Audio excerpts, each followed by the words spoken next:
Chikkabanavara police ಠಾಣಾ ವ್ಯಾಪ್ತಿಯಲ್ಲಿ ನಡೆದಿದ್ದ ಪತಿ ಅಭಿನಂದನ್ ಹಾಗೂ ಪುತ್ರನ ಭೀಕರ ಕೊಲೆ ಪ್ರಕರಣದ ತನಿಖೆ ಈಗ ತೀವ್ರಗೊಂಡಿದೆ.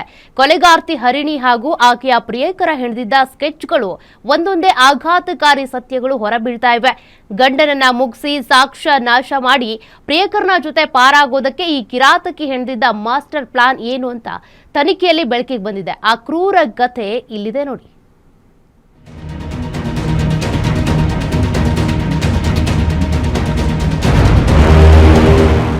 ಅದು ಚಿಕ್ಕಬಾಣಾವರ ಪ್ರಶಾಂತ ವಾತಾವರಣದಲ್ಲಿದ್ದ ಒಂದು ಮನೆ. ಆದರೆ ಆ ಮನೆಯಲ್ಲಿ ನಡೆದಿದ್ದು ಮಾತ್ರ ಕರಳು ಹಿಂಡುವಂತಹ ಕ್ರೂರ ಕೊಲೆ. ಗಂಡ ಹಾಗೂ ಪುಟ್ಟ ಮಗುವನ್ನ ಬಲಿ ಪಡೆದ ಈ ಹತ್ಯಾಕಾಂಡದ ತನಿಖೆ ನಡೆಸುತ್ತಿರುವ ಚಿಕ್ಕಬಾಣಾವರ ಇನ್ಸ್ಪೆಕ್ಟರ್ ಅಶೋಕ್ ನೇತೃತ್ವದ ತಂಡಕ್ಕೆ ಈಗ ಹಂತಕಿ ಹರಿಣಿಯ ಅಸಲಿ ರೂಪ ಅನಾವರಣಗೊಂಡಿದೆ. ಹರಿಣಿ ಕೇವಲ ಗಂಡನನ್ನ ಕೊಲ್ಲಲು ಸಂಚು ರೂಪಿಸಿದ್ಲು.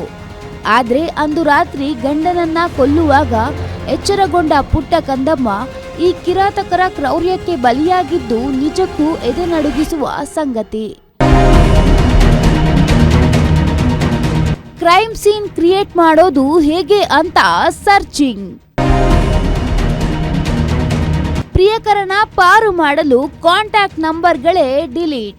ಪತಿಯನ್ನ ಕೊಲೆ ಮಾಡಲು ಈ ಹಂತಕಿ ಹರಿಣಿ ಬರೋಬ್ಬರಿ 1 ತಿಂಗಳಿಂದ ಸ್ಕೆಚ್ ಹಾಕಿದ್ಲು.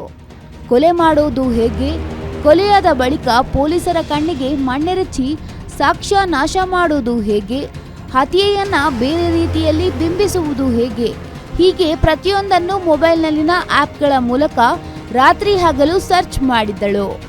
ಅಷ್ಟೇ ಅಲ್ಲ, ಕೊಲೆಯ ಬಳಿಕ ಪ್ರಿಯಕರ ಸಿಕ್ಕಿಬೀಳಬಾರದು ಅಂತ ಆತನ ಕಾಂಟ್ಯಾಕ್ಟ್ ನಂಬರ್ ಹಾಗೂ ಕಾಲ್ ಹಿಸ್ಟರಿಯನ್ನೇ ಡಿಲೀಟ್ ಮಾಡಿ ಶಾಕ್ ನೀಡಿದ್ಲು. ಹಾರ್ಟ್ ಅಟ್ಯಾಕ್ ಅಂತ ಬಿಂಬಿಸಲು ಖತರ್ನಾಕ್ ಪ್ಲಾನ್. ಪತಿಗಿದ್ದ ಅನಾರೋಗ್ಯವನ್ನೇ ಬಂಡವಾಳ ಮಾಡಿಕೊಂಡ ಹರಿಣಿ. ಪತಿ ಅಭಿನಂದನ್ಗಿದ್ದ ಗ್ಯಾಸ್ಟ್ರಿಕ್ ಹಾಗೂ ಎದೆನೋವಿನ ಸಮಸ್ಯೆಯನ್ನೇ ಈ ಹಂತಕ ಜೋಡಿ ಬಂಡವಾಳ ಮಾಡಿಕೊಂಡಿತ್ತು.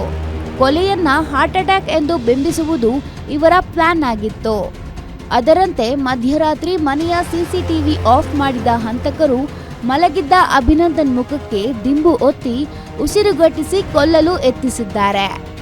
ಈ ವೇಳೆ ಅಭಿನಂದನ್ ಪ್ರತಿರೋಧ ಒಡ್ಡಿದಾಗ ಹರಿಣಿ ಗಂಡನ ತಲೆಗೆ ಭೀಕರವಾಗಿ ಹಲ್ಲೆ ನಡೆಸಿದ್ದಾಳೆ. ಆದ್ರೆ ಈ ಗಲಾಟೆ ಹಾಗೂ ಚೀರಾಟದ ಸದ್ದು ಕೇಳಿ ಮಲಗಿದ್ದ ಪುಟ್ಟ ಮಗು ಎಚ್ಚರಗೊಂಡಿದೆ.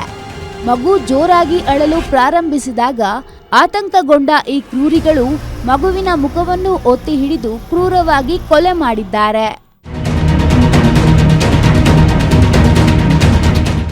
ಕೊಲೆಯ ನಂತರ ಇಬ್ಬರು ಸೇರಿ ಇಲ್ಲದ ಕತೆ ಕಟ್ಟಲು ಮುಂದಾಗಿದ್ರು. ಅಭಿನಂದನ್ ಹಾಸಿಗೆಯಿಂದ ಕೆಳಗೆ ಬಿದ್ದು ಹಾರ್ಟ್ ಅಟ್ಯಾಕ್ನಿಂದ ಸತ್ತಂತೆ ಆತನ ಅಡಿ ಸಿಲುಕಿ ಮಗು ಉಸಿರುಗಟ್ಟಿ ಸತ್ತಂತೆ ಕ್ರೈಮ್ ಸೀನ್ ರೀಕ್ರಿಯೇಟ್ ಮಾಡಿದ್ರು. ಆದ್ರೆ ಕಳ್ಳನ ಹೆಜ್ಜೆ ಕಳ್ಳನಿಗೆ ಗೊತ್ತು ಎನ್ನುವಂತೆ ಪೊಲೀಸರ ಚಾಣಾಕ್ಷ ತನಿಖೆಯ ಮುಂದೆ ಇವರ ಪ್ಲಾನ್ ಫ್ಲಾಪ್ ಆಗಿದೆ. ಡಿಲೀಟ್ ಆಗಿದ್ದ ಮೊಬೈಲ್ ಕಾಂಟ್ಯಾಕ್ಟ್ಗಳು, ಗೂಗಲ್ ಸರ್ಚ್ ಹಿಸ್ಟರಿ ಹಾಗೂ ಕ್ರೈಮ್ ಸೀನ್ ನಲ್ಲಿದ್ದ ಅನುಮಾನಾಸ್ಪದ ಅಂಶಗಳನ್ನ ಕಲೆ ಹಾಕಿದ ತನಿಖಾ ತಂಡ ಕೊನೆಗೂ ಹರಿಣಿ ಹಾಗೂ ಆಕೆಯ ಪ್ರಿಯಕರನ ಕೈಗೆ ಕೋಳ ತೊಡಿಸುವಲ್ಲಿ ಯಶಸ್ವಿಯಾಗಿದ್ದಾರೆ. ಸದ್ಯ ಚಿಕ್ಕಬಾಣಾವರ ಪೊಲೀಸರು ಇಬ್ಬರು ಆರೋಪಿಗಳನ್ನು ಬಂಧಿಸಿ ಕಂಬಿ ಎಣಿಸುವಂತೆ ಮಾಡಿದ್ದಾರೆ.